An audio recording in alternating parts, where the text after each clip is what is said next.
places. The mausoleum for the leader of the 1979 revolution, Ayatollah Khomeini.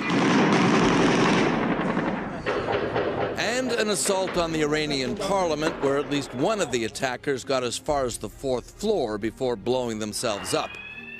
ISIS not only claimed responsibility, it released video from inside the building while the operation was still underway. According to Iranian sources, it took 5 hours for all the attackers to be killed. The attacks were another example of how ISIS, while being driven from its remaining strongholds in Syria and Iraq, is lashing out at its enemies where they live. Across the Great Islamic Divide, Sunni ISIS has been a historic foe of Shia Iran. 2 more weeks at least of Ramadan, and ISIS has directed its fighters all around the world to conduct attacks. One thing that's not often discussed is Ramadan, even for non-extremists, is a month where extra benefits are accrued in paradise if you pass away during the month of Ramadan.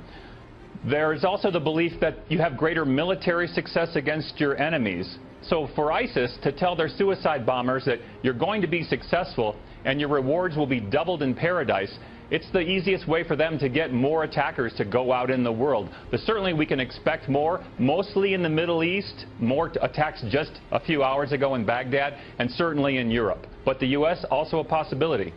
Russia has accused the US-led coalition fighting Islamic State in Syria of providing safe corridors for the militants to leave their stronghold of Raqqa. The commander of Russian forces in Syria said the US-led coalition, along with their allied Kurds, collude with the leaders of ISIL, who surrender the areas under their control and head to provinces where Syrian government forces operate. Syria said its troops and allied forces reached the Iraqi border on Friday for the first time since 2015, a day after a US jet shot down a pro-regime combat drone close to the coalition's At-Tanaf garrison, which is near the Jordanian border.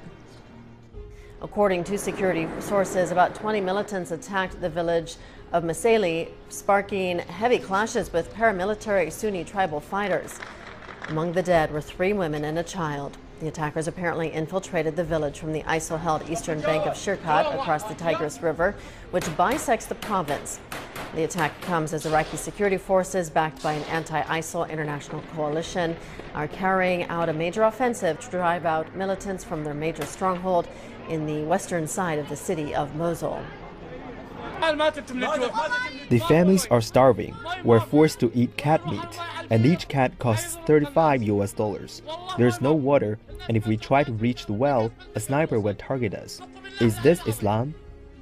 China's foreign ministry has reacted to news that 2 Chinese citizens have been kidnapped and killed by ISIL in southwest Pakistan. ISIL's Amaq news agency released the information, stating that the 2 hostages, who were reportedly language teachers, were held in Balochistan province and were killed last month. The ministry said Thursday that the Chinese side had been trying to rescue the 2 hostages and is now working to learn about and verify relevant information. The ministry also said that China is firmly opposed to the act of kidnapping civilians, as well as terrorism and extremist violence in any form. A Balochistan government spokesman said officials were confirming the authenticity of the report.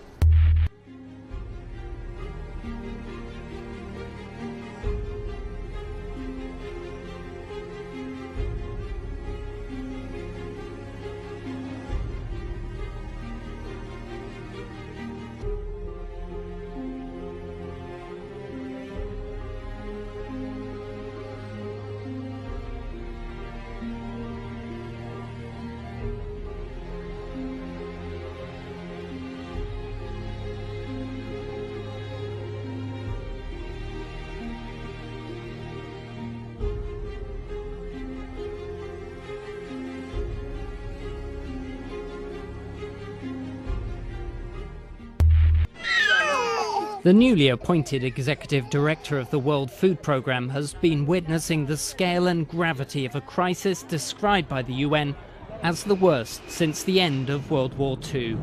David Beasley is also a former Republican governor of South Carolina who provided some political support to Donald Trump's presidential campaign. Now he's knocking at the door of the White House to urge the US to do more. President Trump talking about putting America first. If you want to put America first in international and national security interests, you'll fund the World Food Program and humanitarian organizations like this, because for every dollar we spend here, it saves us multiple dollars in military operations. Aid agencies, fearful of a withdrawal of US aid, were encouraged by the inclusion of an additional $1 billion in famine relief in this year's budget passed by Congress last month. It was pushed through by a group of senators who weeks ago urged the White House Office of Management and Budget to release the money without delay. Now it's essentially stuck inside the walls of the White House. But while the funds have been identified, they haven't been released yet. It has been a month, and famine is a situation where time is of the essence. Every week that goes by, more people die. Famine is not an abstract threat. This is very real. People are dying right now, and those funds are critical to be released immediately.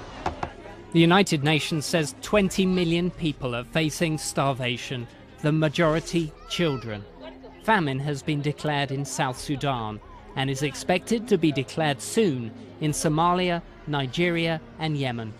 The World Food Programme's new head says efforts to encourage donor governments to give more are being frustrated by what he calls